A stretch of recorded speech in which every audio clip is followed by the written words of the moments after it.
지금까지 이런 대선 후보는 없었다. 대통령인가 정치 신인인가. 사상 초유의 영선 대선 후보들.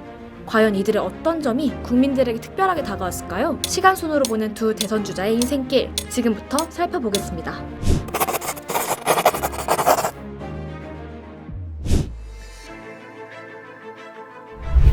우선 이재명 후보는 아주 어려운 유년 시절을 보냈습니다. 학교조차 제대로 다니지 못하며 소년공으로 일했던 이 후보.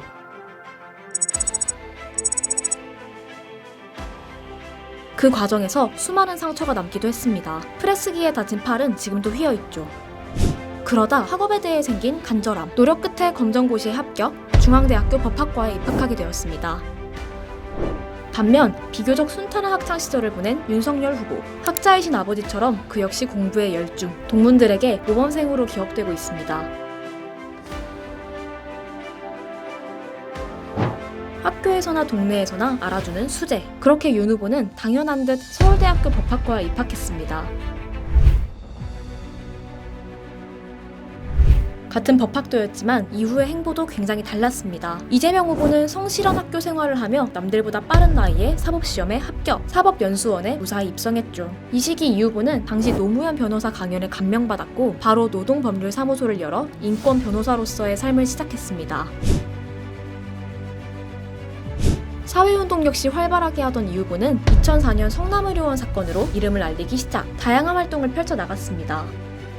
이후 2006년 본격적으로 정치활동을 시작했지만 첫 선거에선 낙선하였죠. 반면 윤석열 후보는 연거푸 사법고시에 낙방하며 다소 어려운 시기를 보냈습니다. 8번의 탈락의 고배를 마신 끝에 시험에 합격, 35살에 검사 생활을 시작했습니다.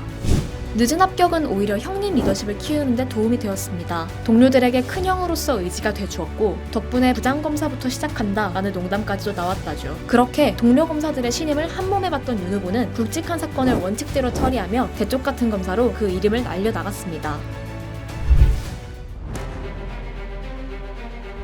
이재명 후보는 정치인으로서 두 번째 인생을 시작합니다. 2010년 성남시장에 당선된 이 후보는 모라토리엄 선언과 같은 파격적 행보를 이어나갔죠.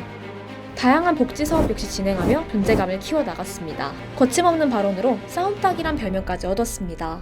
그러다 2017년 제19대 대통령 선거에 도전, 당시 야당의 대권 후보로까지 성장했습니다. 윤석열 후보는 2013년부터 본격적으로 언론에 노출되기 시작했습니다. 당시 국정원 댓글 조작 사건 특별수사팀장을 맡았던 윤 후보는 국정원을 압수수색하며 살아있는 권력 수사로 존재감을 드러냈습니다. 그해 국회 국정감사에서 수사 중 윗선의 외압을 폭로하기도 했죠. 그때 남긴 아주 유명한 말이 있죠. 사람에 충성하지 않기 때문에 제가 오늘도 이런 말씀을 드립니다. 그로 인한 탓인지 수사 일선에서 배제, 좌천되기도 했죠. 하지만 그의 일관성이 새로운 반전을 가져옵니다. 2016년 국정농단 수사팀장으로 발탁되며 그 화려한 복귀를 알렸습니다. 문재인 정부 출범 이후 두 대선 후보는 또 다른 전환점을 맞이합니다. 이재명 후보는 성남시장 재선을 넘어 2018년 경기도지사에 당선, 불법 계곡 식당 단속, 경기도 내 신천지 시설 폐쇄 등 거침없는 행보를 보이며 대권 주자로 몸집을 불려갔습니다. 윤석열 후보는 파격 승진으로 그 존재감을 각인시켰습니다. 5기수를 뛰어넘어 서울중앙지검장에 발탁된 데 이어 2019년 검찰총장으로 임명, 검찰개혁의 선봉에 서게 됩니다. 당시 뜨거운 감자였던 버닝썬 게이트, 조국 사태 등을 맡으면서 성역 없는 수사를 지시, 자신의 스타일을 계속 밀고 나갔습니다. 이후 윤 후보는 큰 갈등을 겪게 됩니다. 조국 전 장관의 수사를 진행하면서 추미애 당시 법무부 장관과 대립하게 된 거죠.